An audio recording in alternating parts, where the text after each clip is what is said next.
The next pattern I'm going to do is a caddis, kind of a caddis pupa. The caddis hatches below American Falls right now are some of the biggest caddis hatches you'll ever see in your life. After fishing the Henry's Fork, I thought I knew what a big caddis hatch was until I witnessed the amount of food that comes out of the Snake River below American Falls. Because of the substrate and other things, it just creates these hatches that are blizzards, okay? Blizzards of big caddis. Are the fish eating them off the top? No. So they're eating them subsurface, or they're eating streamers. I mean, the food base is immense. There's lots of minnows and stuff coming through the dam, so they don't have to eat dry flies. In fact, I won't tell you to fish a dry fly. But caddis pupa work pretty good.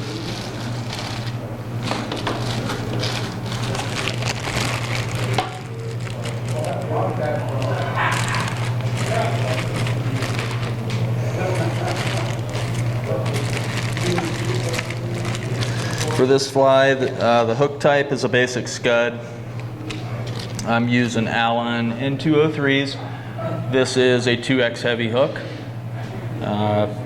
Even a little bit stronger than that. If you look at it, they're very hard to bend out. Don't use a Dairiki 135 if you're coming up there. It'll bend, the fish will bend them out. So this is a size 10.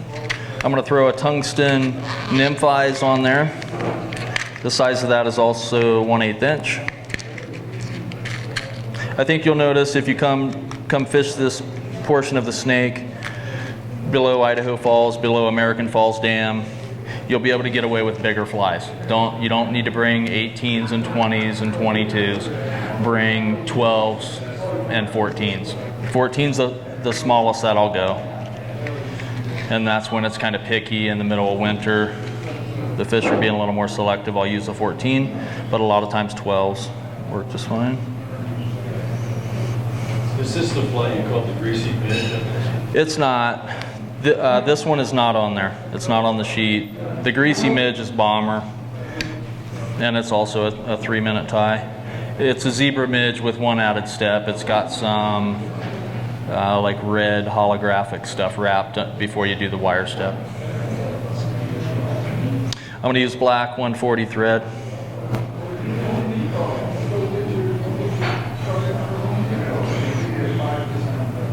Put down a little bit of a short thread base there. And then I'm going to tie in a piece of this material.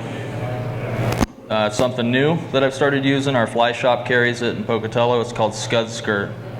And it has a really unique effect for tying scud patterns or anything else where you want lots of legs or gill structure.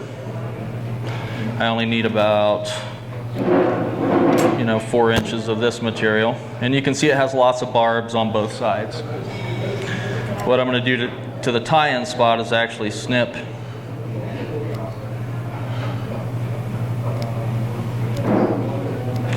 a few barbs on each side, so that it ties in a little bit tighter and a little bit more secure. I'm just going to tie that in on the top of the hook and wrap back towards the rear of the hook right into that material. You can drop down on the bend a little bit. That's about right. And then take your thread all the way back to the eye. Or the bead. Okay, this material is super easy to work with. You just pull it tight. I go underneath and just start wrapping it, and you'll make each successive wrap. They don't have to be touching the last wrap. You can put a little bit of a gap into them. In fact, if you want to mess with the spacing, you'll get some segmentation. And as you wrap, you'll notice a lot of those fibers lay down with the last set.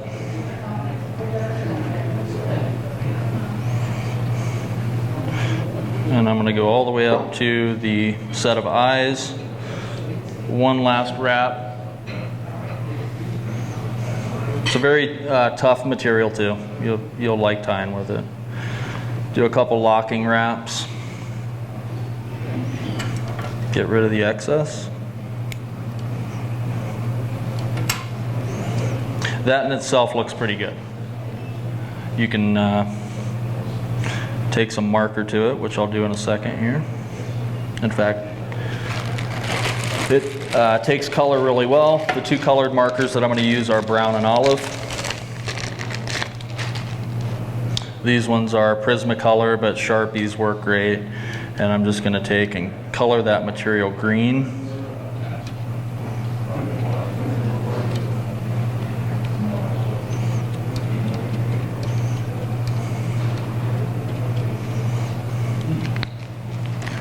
And then I'm going to use the brown marker and just put a stripe down the back of the fly. Maybe even drop one of the sides a bit, so I'll try to show you that.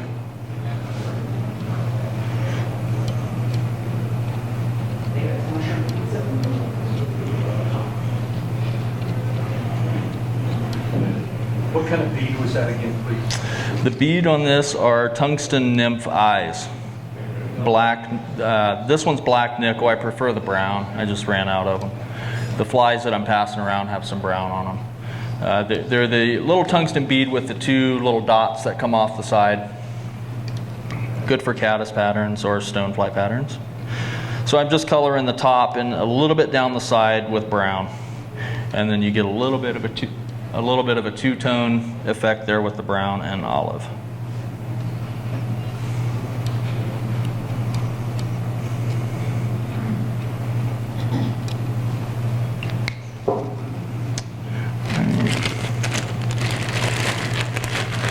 Put a couple horns on the side of it, on each side. Wood duck is the feather that I'm going to use. Wood duck has some nice barring on it. Good for this application here. And I'm going to select, you know, a few fibers out of there. There's probably 6 or 7 fibers for each side.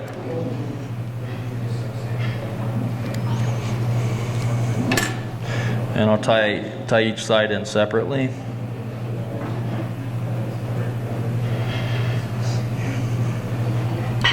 And I'm going to run those fibers back just to the rear of the hook.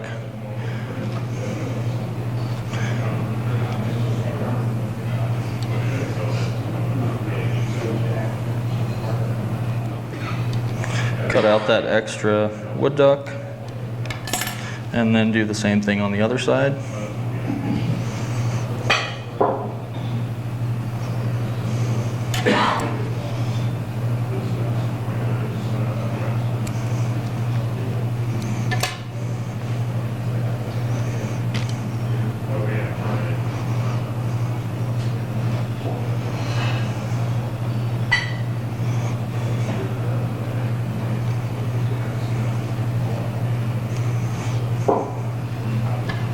Trim out the excess.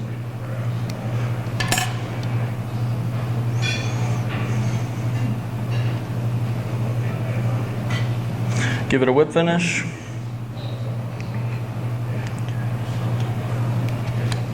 So it has that big black collar there, normal for a lot of caddis.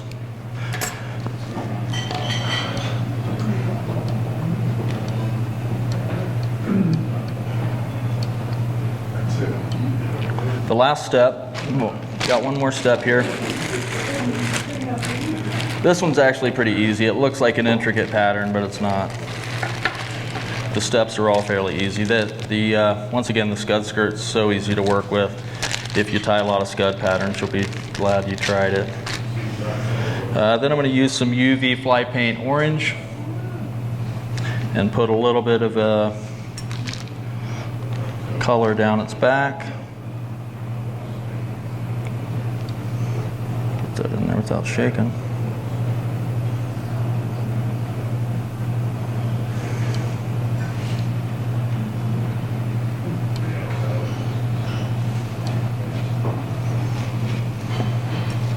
Get that with a UV lamp.